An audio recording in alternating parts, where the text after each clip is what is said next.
আপু 500 টাকার কাঁকড়া দিয়েন তো। 500 টাকা ভাইয়া? জি। আচ্ছা আমি এখনই দিচ্ছি 500 টাকা করে। আপু 500 টাকার কত পিস পাবো? ভাইয়া 500 টাকা 10 পিস পাবেন। এই যে 1 2 3 এই 4 আপু আপনার ফুড কার্টে আর কি কি পাওয়া যায়? 5 আমার ফুড কোর্টে পাওয়া যায় হাঁসের মাংস, গরুর মাংস, এই কাঁকড়া ভুনা, খোলা জালি পিঠা আর জুসের আইটেম। 5টা গেল। এই 6 7 8 কি ভাইয়া সবই তো প্লেট করে ভরে চুই চুই।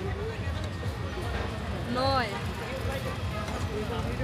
এই 10 আর হচ্ছে এই জুসি জুসি স্পাইসি ঝোল। মুখ এটা- পানি চলে আসছে না? হ্যাঁ আপু, ঘেরান ছুটে গেছে। এটা কত আপু? এখানে রয়েছে 500 টাকার কাঁকড়া ভুনা, আমাদের 200 টাকা প্লেট, 4 পিস থাকে, 2 পিস বুকের মাংস, 2 পিস পা, আর এখানে 10 পিস আছে 500 টাকার একদম জুসি জুসি স্পাইসি কাঁকড়া ভুনা, যেটা পাওয়া যাবে আমার ফুড কার্টে, আগারগাঁও নতুন রাস্তা, পরিসংখ্যান ভবনের পাশে, সোনালী